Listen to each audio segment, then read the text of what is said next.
Well, thanks for clicking on to today's edition of Vogan's Views in Europe for Tuesday the 10th of April. And we've got plenty of sunshine here across Lennoxtown in central Scotland as I speak. But it's very much a sunshine and showers pattern across the British Isles and Ireland. Classic for April. And what we have is a cold pool of air in the mid to upper levels of the atmosphere. But glorious sunshine beaming down, warming the surface. What that's doing is it's enhancing those showers and becoming heavy, packed with hail, and even some thunder and lightning as well. And it certainly is a classic pattern, like I say. Now what's happening is we've got an upper level trough that's sitting over the western or northwestern part of Europe. What that's doing is it's drawing in colder air in the mid to upper levels of the atmosphere. But because of the sunshine and the warming of the surface, what that's doing is it's enhancing what is known as the lapse rate. That's a measure of temperature difference with height in the atmosphere. Now, as that sun beats down on the surface, it actually heats up the surface and forces the air at the low levels to start rising. As it rises up through the mid and upper levels of the atmosphere, it rapidly cools, condenses, forms clouds, and of course rainfall. Now, the greater the lapse rate, the measure of temperature with height, the faster this process takes place. And of course, you've got at this time of year the strong sunshine and the cold upper level. You've got that very quick, rapid rise, upward motion, so to speak, of the atmosphere. And where those showers form, you're going to notice the heaviness of the rainfall. As well as that, we've also got hail. What that is basically water molecules rapidly rising up through the colder levels of the atmosphere. As it does so, it then of course freezes into hailstones, and where the downward motion, the downdraft of that same column of air, we've got of course multiple varying upward and descending columns of air. It gets a bit complicated. I'm trying to explain it to you in the best way possible. But where you've got the upward motion, that of course is where you're going to eventually form rainfall, you're going to form hailstones, and of course where it eventually reaches so far in the atmosphere, so high in the sky, up in the very frigid levels of the atmosphere, way below freezing, minus 20, minus 30, minus 40 Celsius, below freezing. Then it catches the downdraft, the downward column of air. As it does so, it rapidly falls down, where it basically melts and heavy rainfall is forming. But you've also got those hailstones that haven't got enough time to melt back in the rain.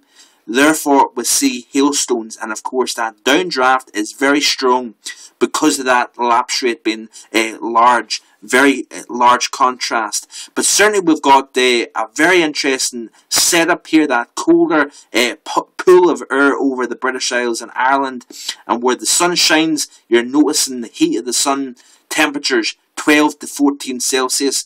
But certainly underneath those showers, folks, you'll notice the temperature falling rapidly back down to 6 or 7 Celsius. Where there's hills, that precipitation is actually falling as snow. Even here in Lennoxtown, we live just south of the Campsie Fells. That's the Campsie Fells here. My wife actually took a picture of snow lying on those Campsies this morning. Now, the Campsie's elevation 8 to 900 feet above sea level. I was actually surprised when she said there was snow in the Campsies. It indicates that the air is colder in the mid-levels than actually what was thought. Even the BBC forecasters, I believe, didn't expect snow down at that level, down at the lower levels. But it's certainly an interesting pattern. It's certainly a classic April pattern indeed. And certainly where you're seeing those showers, why I was saying thunder and lightning, I also want to explain that to you as well. What that basically is as those ice particles rise quickly in the upper column, rising high into the atmosphere, It's also meeting up with descending ice crystals. So you've got upward motion, you've got downward motion, ice crystals colliding with one another. It creates a charge like a battery in that cloud. And of course, where you've got a slight infusion of energy, that spark, it of course forms lightning and thunder as well. Of course, the thunder is the shock wave created by the lightning. But it's a bit technical today. I'm just trying to explain a couple of things that you might be interested in about this current setup. But what I'm going to show you is this here. As we progress through the week, it's a cooling down of the pattern. This is by Thursday. What are we seeing here? We're seeing the blues here start to push southwards. We've got an area of low pressure here. Right here, you notice that in the upper levels, and as well as that down at the surface as well. The position of this area of low pressure means that winds are going to start to come down from the north over the British Isles and Ireland. What does that mean? It means as well that we're going to be seeing temperatures start to fall away as we progress into the latter part of the week and into the weekend as well. This is by Friday the 13th. You notice here the greens starting to show up across Scotland. By Saturday, they start to extend down through the Midlands. By Saturday into Sunday, we're actually seeing not only that, the isobars, notice the orientation, they're pointing north-northwest, and as well as that, we're seeing the blues start to show up across Scotland. That to me tells me, folks, that if we see precipitation with this setup, we could see snow levels drop very low indeed. Aberdeen, Perth, Dundee, perhaps even Edinburgh, we might see snow showers push down even through city street level by the latter part of the weekend in particular. This is by Monday here, by the way. Notice here, very chilly air over the British Isles and Ireland. We've also got an area of very strong high pressure bang slap over the Azores Island, producing glorious spring weather, summer-like weather in fact, over this part of the world here, but very chilly air. Notice how large the area of trophiness is over Europe. We've got a very strong area of low pressure forming over Italy, and an upper level low pressure here to the west of Italy. That is going to harness very strong gale force winds, heavy rain, heavy seas over the Mediterranean basin. So a pretty stormy weekend ahead for the Mediterranean basin. If you're vacationing in Italy, unfortunately you're not going to see very good weather at all. But certainly very chilly weather across the British Isles and Ireland.